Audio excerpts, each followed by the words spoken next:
In this video, we'll create and enter tools into AlphaCam's library. We'll use a core bit, a finger bit, and a profile wheel for our examples. We'll start with the core bit. The first thing to do is to find the parameters for the tool that we're going to enter. This information should be provided by the tooling manufacturer. We will need to know the length, the diameter, the RPM, and the feed rate for the tool. I was able to find most of this information in the tooling catalog. The only parameter not provided is the length of the tool. I will use a caliper to measure the length. The length of the tool is typically considered the cutting length or edge.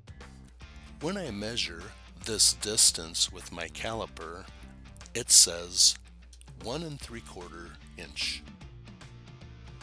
For this core bit example, I'm going to use a 35 millimeter diameter. Since Park machines run on inches, we'll convert the 35 millimeters into inches. To do so, we'll use the conversion factor of 25.4. Since we want to convert millimeters to inches, we will calculate the 35 divided by 25.4. It is only necessary to use up to 3 decimal places. I will round this off to 1.375 or 1 3/8 inches. The RPMs are 2,200 and the feed rate is 50 millimeters a minute. 50 millimeters divided by 25.4 is about 2 inches per minute. These are the values that we'll enter into AlphaCam when we define a tool.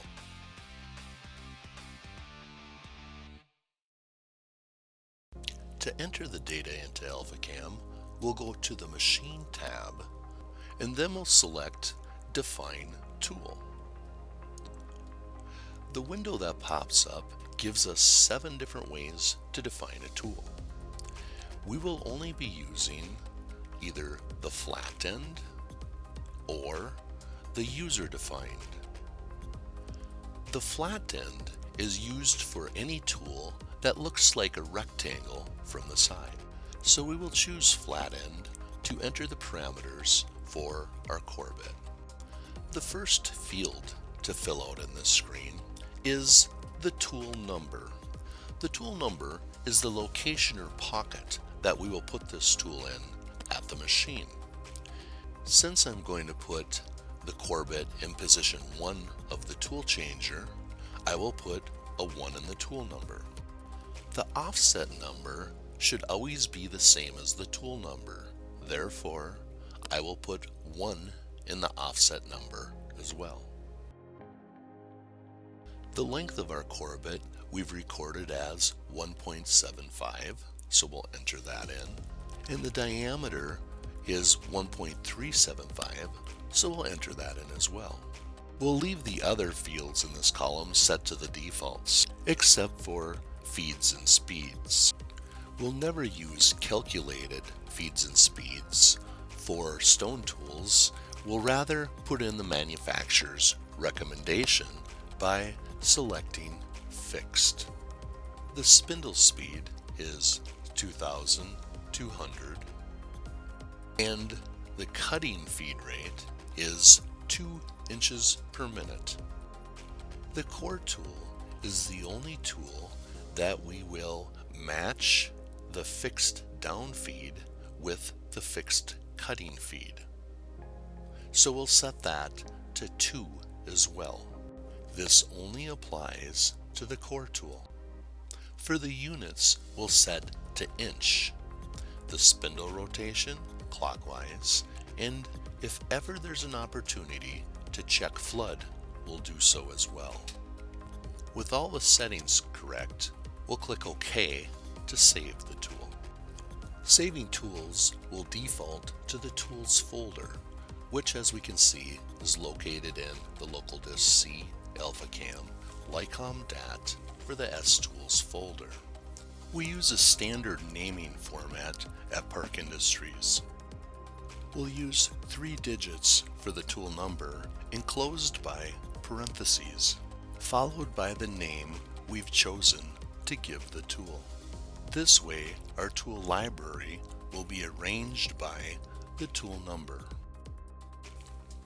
So I'll name this tool number 1 as parenthesis 001 parenthesis core bit, and I might also want to add a size in case if I have another one. With that, I'll choose Save, and then OK, and the tool is saved. Next, we'll create a finger bit. Like before, the first thing we'll do is find all the parameters or information about the tool that we're going to use. When I measure the length of the cutting edge, it's about 1.5 inches. The diameter measures at about 0.875.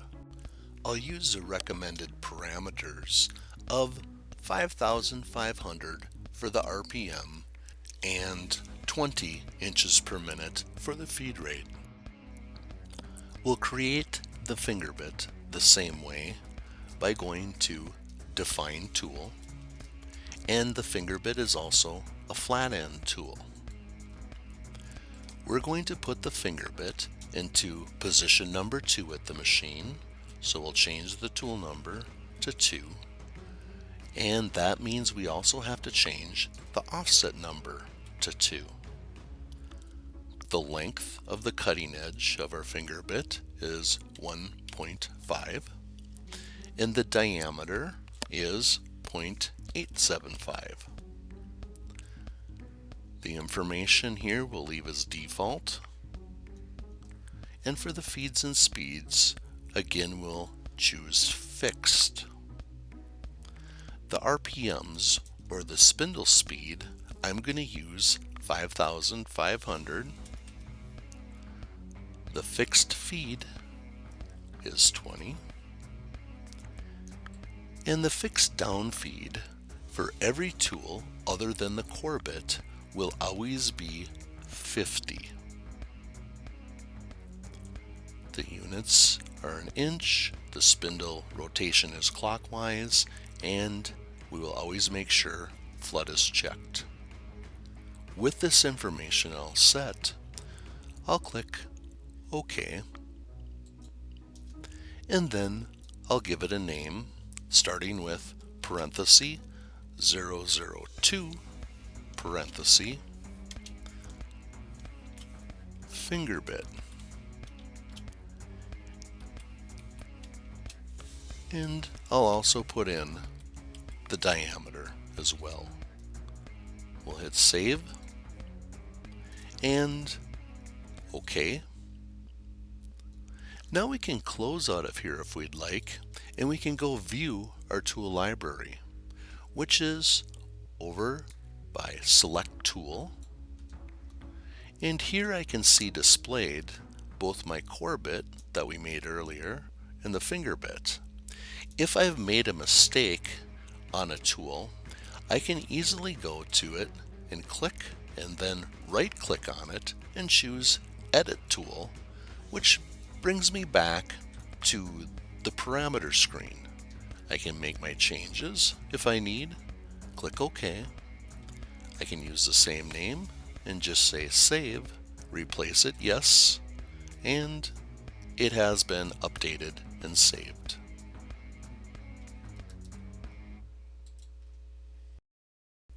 Next, we'll create a user-defined tool. A user-defined tool requires a drawing of the cross-section of the profile. We will need dimensions and measurements to draw the tool in AlphaCam.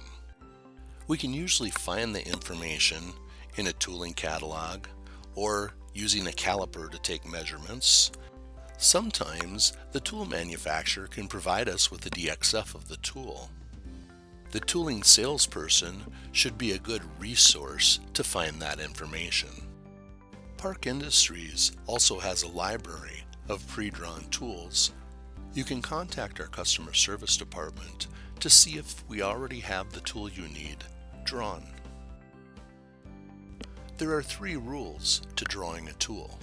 The perimeter must be joined, there must be a horizontal line defining the smallest diameter of the tool, and there must be a circle drawn to represent the ride height of the tool.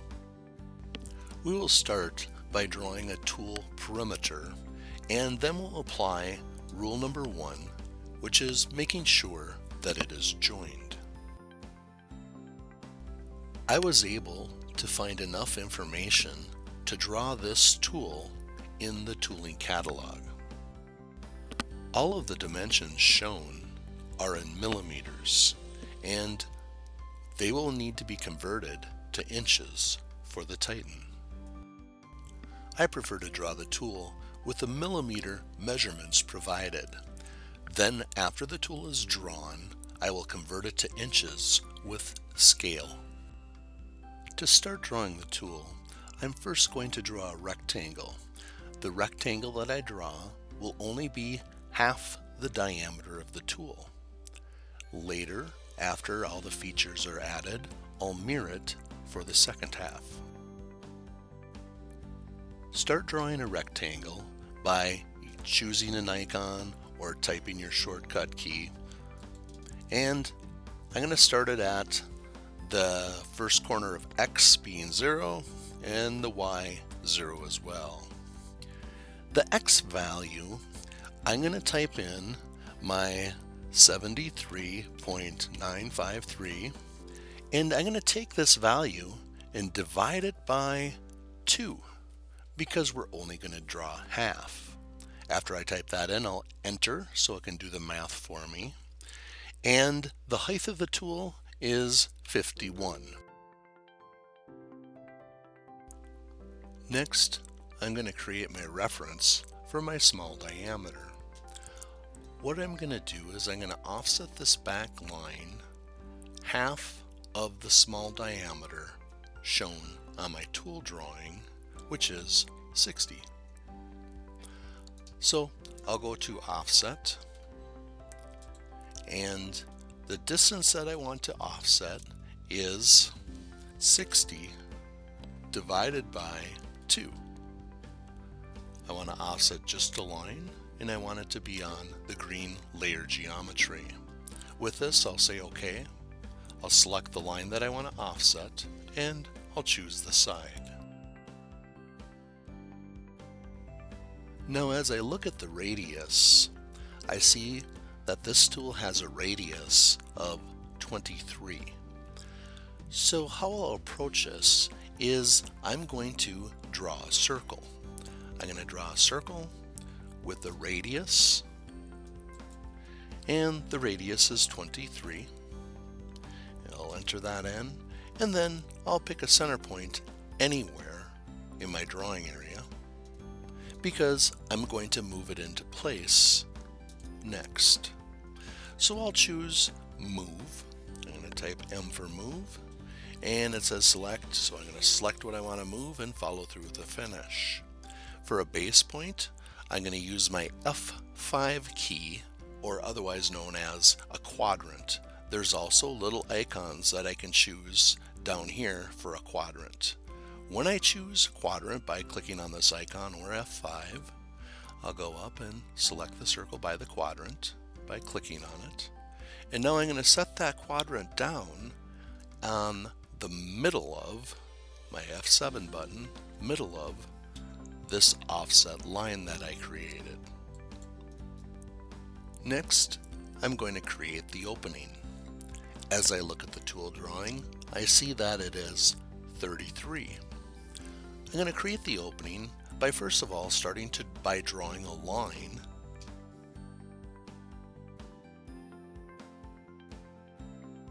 from the middle of this edge to the middle of this edge. Now I'm going to take that line and I'm going to offset it half of the opening. So the distance will be 33 divided by 2. We'll use the same settings as before, align and offset as geometry. We'll say OK, and I'm going to offset this line this direction, and I'll offset this line this direction. I'll follow through with the finish. Now I can see the basic half perimeter, and so the next thing that I'm going to do is I'm going to go and trim everything away. So I'll do that by choosing trim and select cutting edges. I'm just going to say make everything a cutting edge and follow through with the finish. And now I'll just decide what needs to be removed.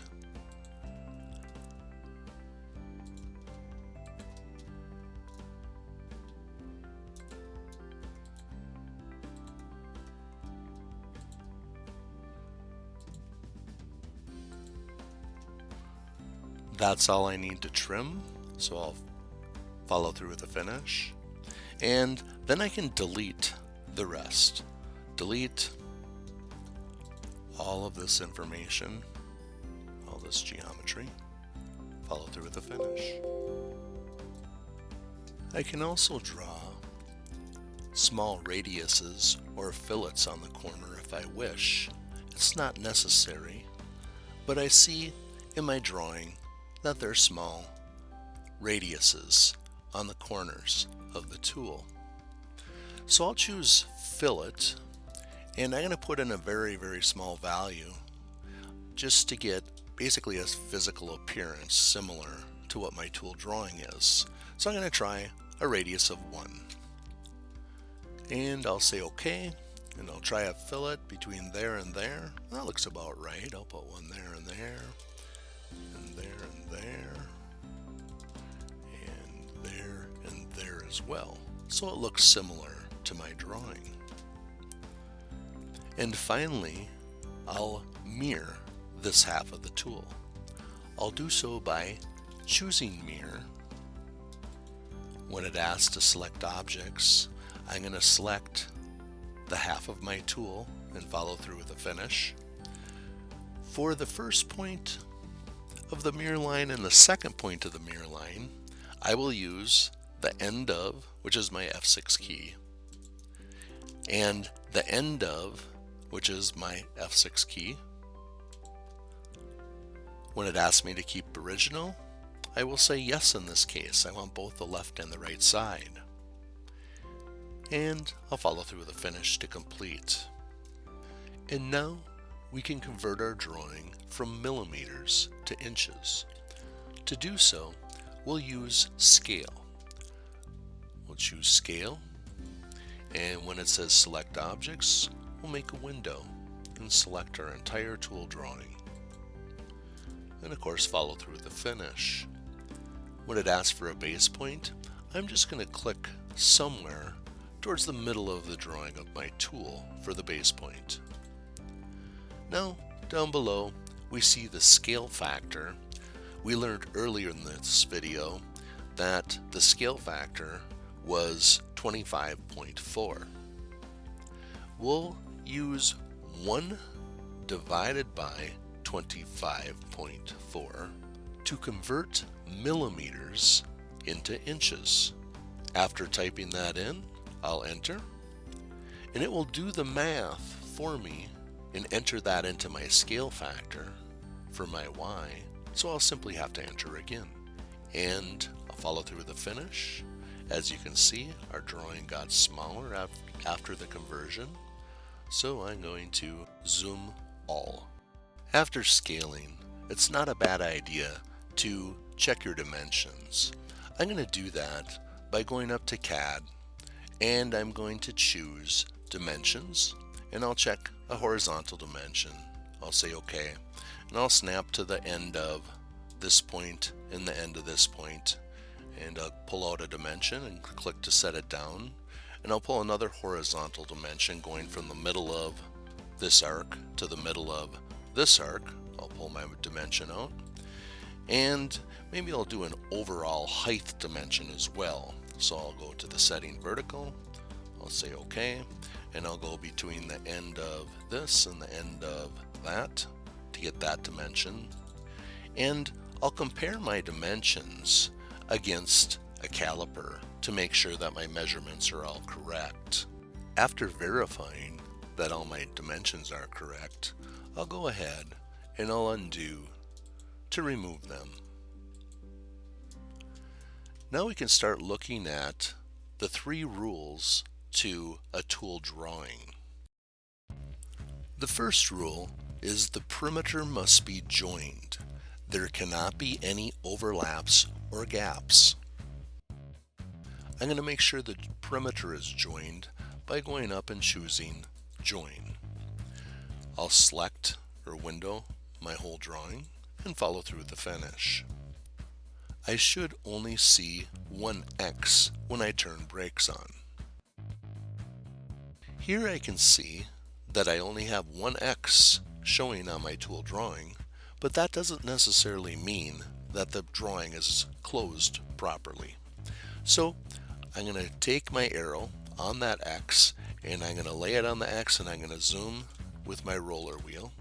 And I'll keep on zooming until the X goes away or turns into a straight line. At this point, if I do not see a gap or an overlap, then my drawing is properly joined. Rule number 2 is there must be a horizontal line drawn across the smallest diameter. The line must be extended past the edge of the tool. The amount doesn't matter. I will do that by going to line, and the smallest diameter on this tool is between the middle of this arc to the middle of that arc. So that's where I'll draw my line. From the middle of F7 key to the middle of F7 key for my line, and I'll follow through with the finish. The line is drawn, but it must be extended past the perimeter.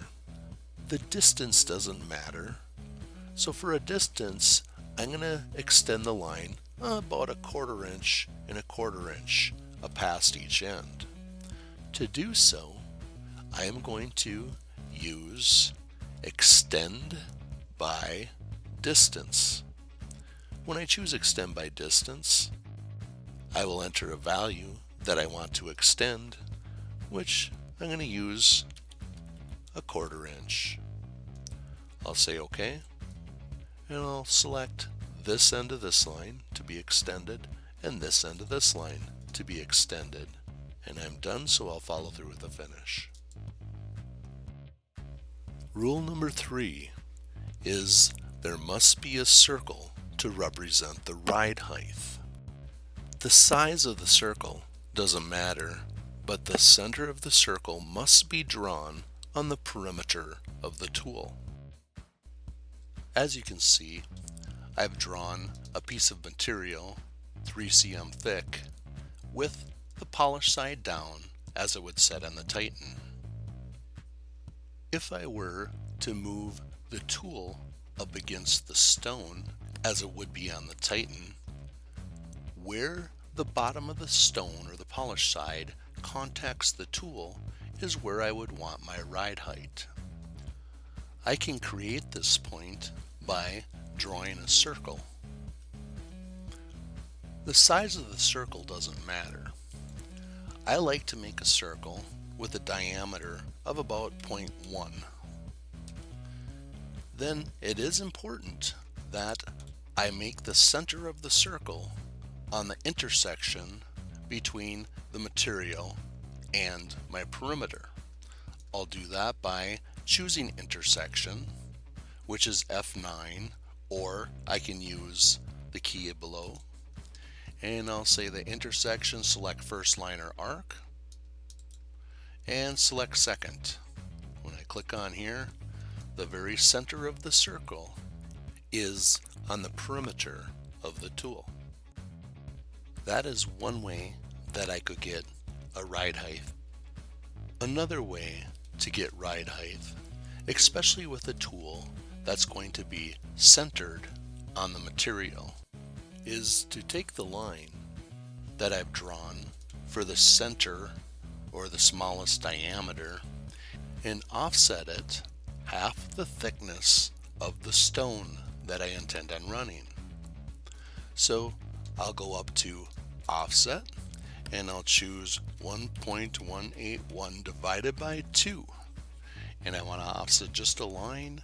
Green is geometry. I'll say OK and offset this way and offset this way.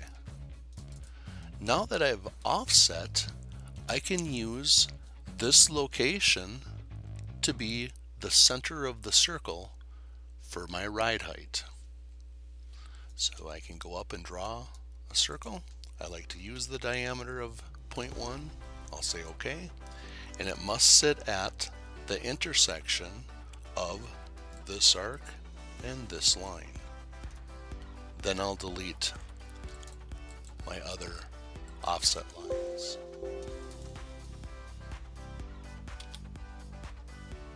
With this type of a tool, I may use the piece of material and move it into place like I did before to find the final profile look that I'm looking for, and then use the intersection to be my reference point to draw my circle at the intersection of this arc and this line. Might be one method, or I might find a location to draw my circle. I'm going to draw a circle right on the middle of this arc, or I may choose to run the lip on this tool about a 30-second below the bottom edge or polished side of my stone. If I choose to do that, I can draw a line from the end of, and then I'll turn my ortho on, my F3 key, to go straight in this direction and click the other endpoint of the line before I finish. Then I can offset this line by 1/32 of an inch. I'll offset the line as geometry, say OK, and offset this line in this direction. Now I can use that to draw my reference circle. Center and diameter, 0.1 diameter, and I'll drop it on the intersection of this line and that arc. The circle is important, but the height of the tool ultimately gets set and adjusted out at the machine. The tool drawing is used for simulation and to calculate lead-in and lead-outs.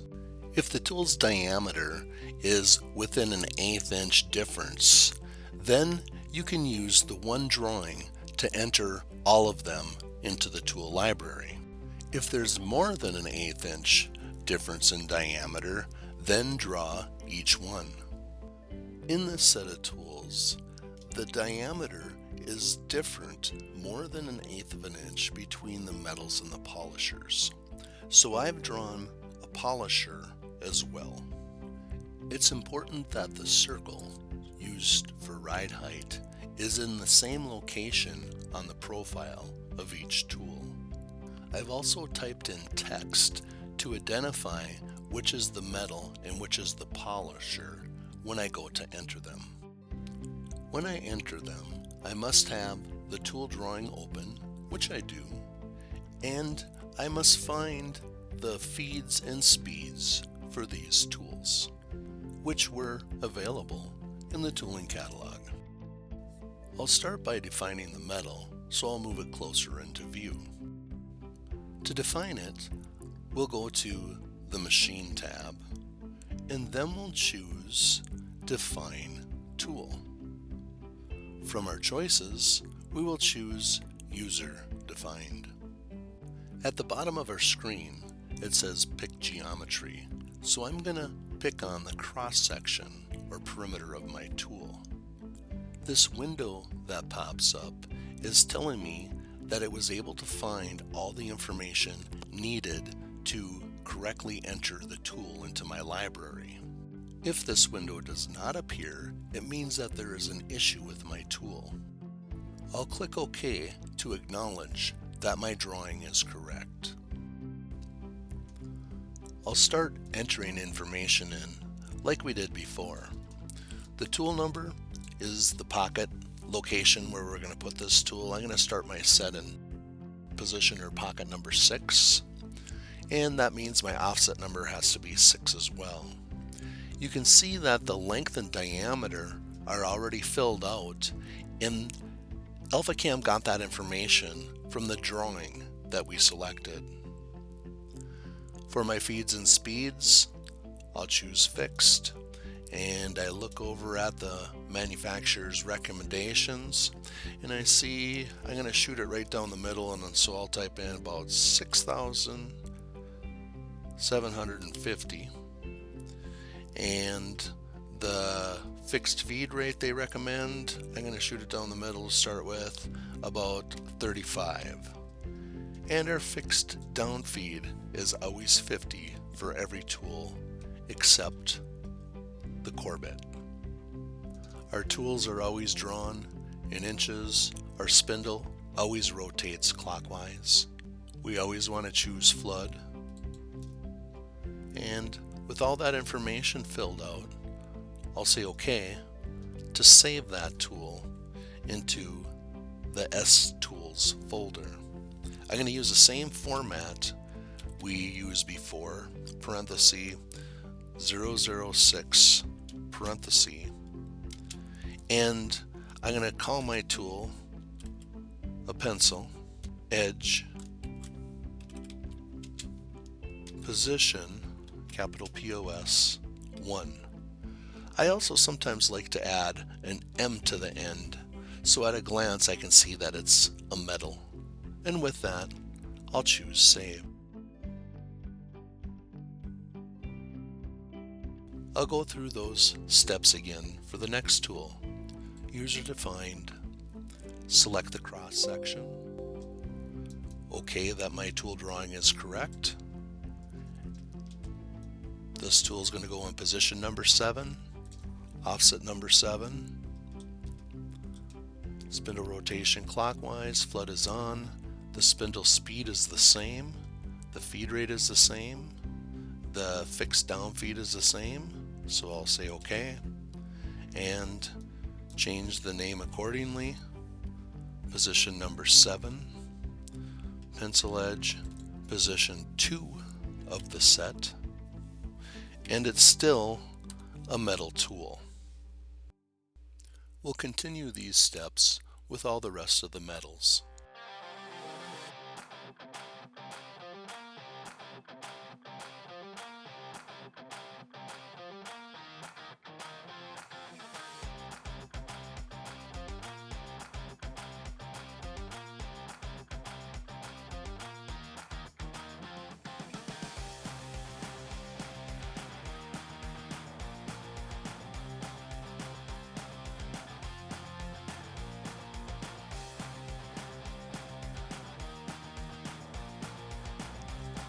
Now, since the polisher is a different size, it's important that I select that cross section of the tool. So I'll choose the polisher. That too is a good drawing and correct. So I'll say OK and continue on.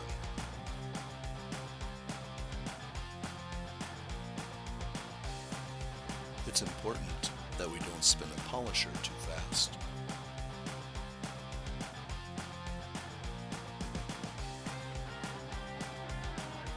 And I'll change the M to a P for polisher.